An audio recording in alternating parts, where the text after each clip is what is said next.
Hey everyone, and hope everyone's doing good. Thank you for tuning in, of course, much appreciated. And subscribe if you haven't. Give it a thumbs up, and let me know if you have any questions or comments, as always. So, much appreciated. I want to do a real brief video on the nature of privacy because I see this come up a lot in like other videos I watch, and I've noticed when the question of privacy comes up, for example, like say you have a departed friend or loved one or family member, and then you see them or you may get like visitations from them, there's a lot of different psychic people out there, and they all have a different answer, and that never made sense to me as far as the nature of things. And a lot of times there's two parts for that. I think not understanding or trying to theorize or speculate on how things work the way they do, or it just could be a personal belief system. And then remember, like when you ask or you channel your practice with this sort of stuff, and I run into this all the time, you don't always get like a clear answer. Sometimes there's gaps of silence where you get the wrong answer, and there's reasons for that. There's like energetic interference that comes from you or outside yourself. So tuning in for clarity and accuracy is important. And then also understanding the underlying reasons for something is also important, because there has to be an answer which explains everything. And when you go out there and you kind of read, there's like so many different ideas and theories that it's either speculation or energetic interference or belief, that or maybe all of the above, that leads to these different answers and not knowing. So I think it's a fair question, and I wanted to touch on that a bit. So I'm going to use like two examples that I came across, and then you'll see what I mean. Like there was one.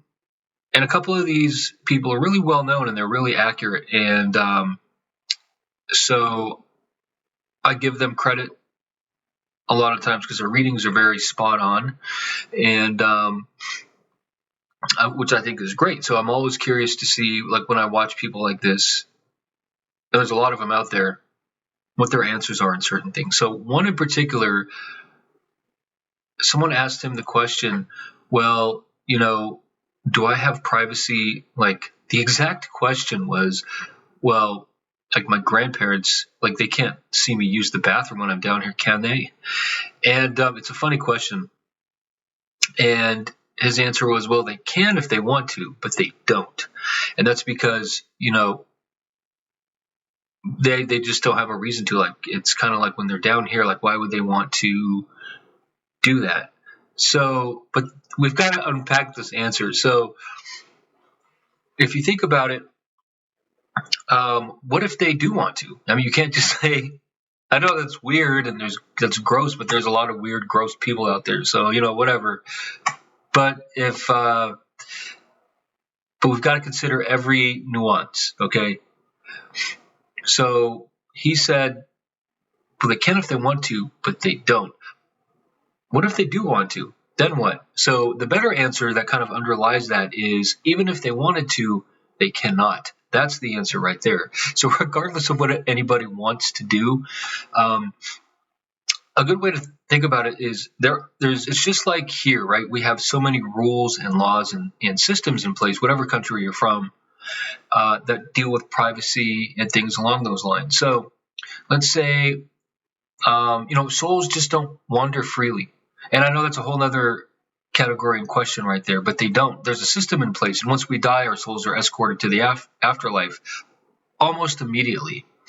And visitation is possible, but it's done under strict rules and guidance and observance for our privacy and that kind of thing. So of course they can show up in your home and you can talk to them, but through like invitation, after a conversation starts or an invitation occurs, they can't just, like your dead grandparents can't just show up in your house. Like let's say they never lived with you. Why would they just teleport into your house from the afterlife and just like wander into the bathroom when you're,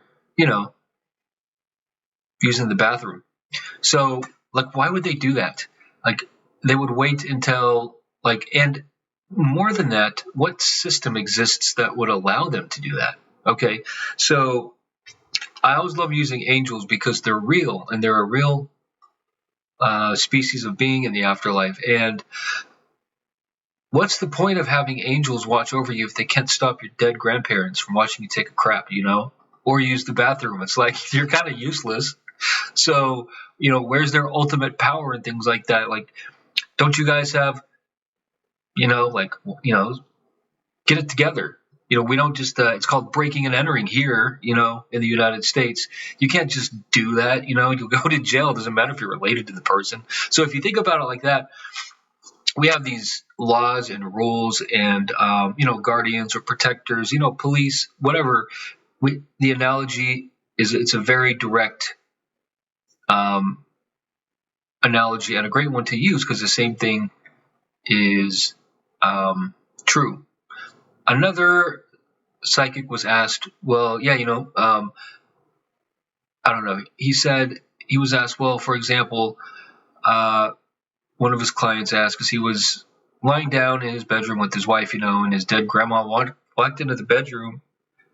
He was like, and he saw her and he's like, what the hell? Like, get out of here. You can't be in here. And the psychic's answer to that was, oh, well, yeah, the great thing is, like, when you die, all judgment is let go. People don't care. And so it was probably her way of just, like, checking on you or saying, as a joke. But I was like, that's not funny. Like, you just can't. Would you want your dead grandma just wandering into your bedroom anytime you want to, or like into your bathroom? Now, that's true from what I understand. Like, when you die, we are made whole and we have this grander understanding of everything, and emotionally and mentally. So true, yeah, we are elevated as far as our knowledge and level of enlightenment, but that doesn't mean you can just teleport into your dead grandson's bedroom when he's asleep there with his wife, or into your bathroom. It's like there's rules for that again. So, and they're done under very careful conditions. Now the question comes up, because I believe what they're seeing and then people are having these experiences. So what are they seeing? It is real, but it's not valid. Meaning, because everything's connected, everything is connected. We are just in this sea of physical and non-physical energy, this ether, right? Of the all connecting space and time that permeates everything. And energy, non-physical energy especially, is very fluid.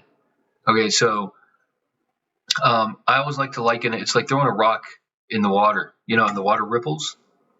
That can happen all the time. Like, so a loud noise physically can do that, and like energy emanates off your soul, and then it hits your TV, and then souls are part of us, like on a camera or on a movie or television or whatever, or in a still photo. It's still captured there. So like, this energy can ripple outwards and then interact with someone else's energy, and then it just becomes, you get this residual energy and this effect where images can come to life that are generated from you or from images or people around you, any variety of sources or any combination too. It's like you could be in the theater, watching a scary movie and thinking, oh, I remember I used to watch scary movies with my grandmother, and then something scary on the screen happens, and then all of a sudden there's a demon and your grandmother walking around the movie theater. It's like it's projected from you, and these things can come to life and create. It's like dreamtime energy. Okay, so it's just our own database. It's kind of like fluctuating, and it interacts, and it can create all sorts of sights and sounds, and people can notice this sometimes. But it's important to differentiate between the source of these experiences, because that will explain a lot. So then that way, you have more peace of mind and more comfort. If you see something that's kind of off-putting, like your grandparents walking in on you when you're sitting down using the toilet, just know it's not it's not them.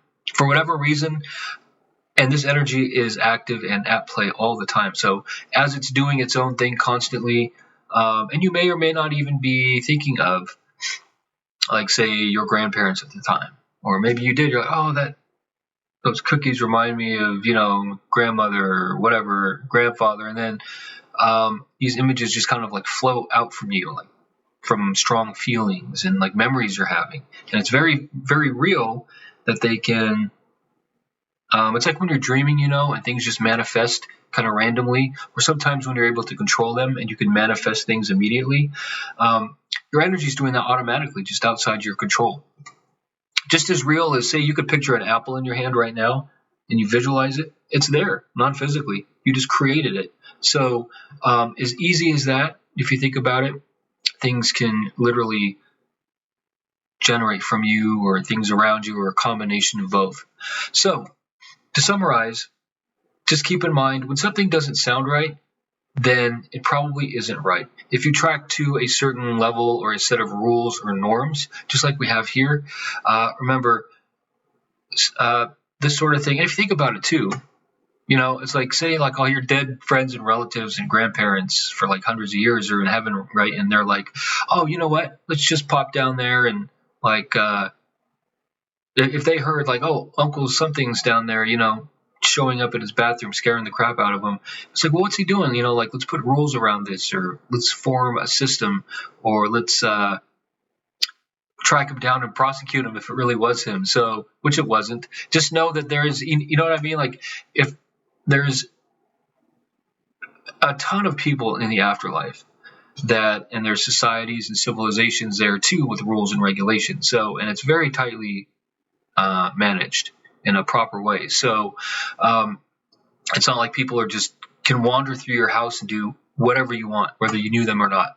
Strangers, relatives, friends, not allowed. So anytime you see someone who's departed and walking around, or they seem lost, or what they call wandering souls, or if you experienced someone that's passed rummaging through your things, or you see them walking but they don't notice you, it's like it's really happening, but it's not a valid real experience. It's something else causing it. So because when they're there to visit you, they will talk to you and their focus is on you, and it's in a time and a place that's appropriate, and they will try to get a hold of you and have a conversation. So if they don't see you or acknowledge you, it's not them. If they're doing something that seems illegal, it's not them. So I just kind of wanted to wrap that context around the experiences that are true and valid. People are they're valid in that people are having them, but it's not from the source that you think it is. So, all right. I thought I'd just share that.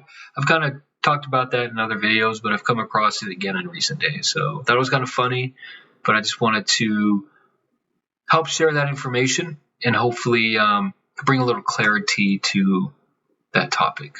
So thank you again, and take care, and we will see you.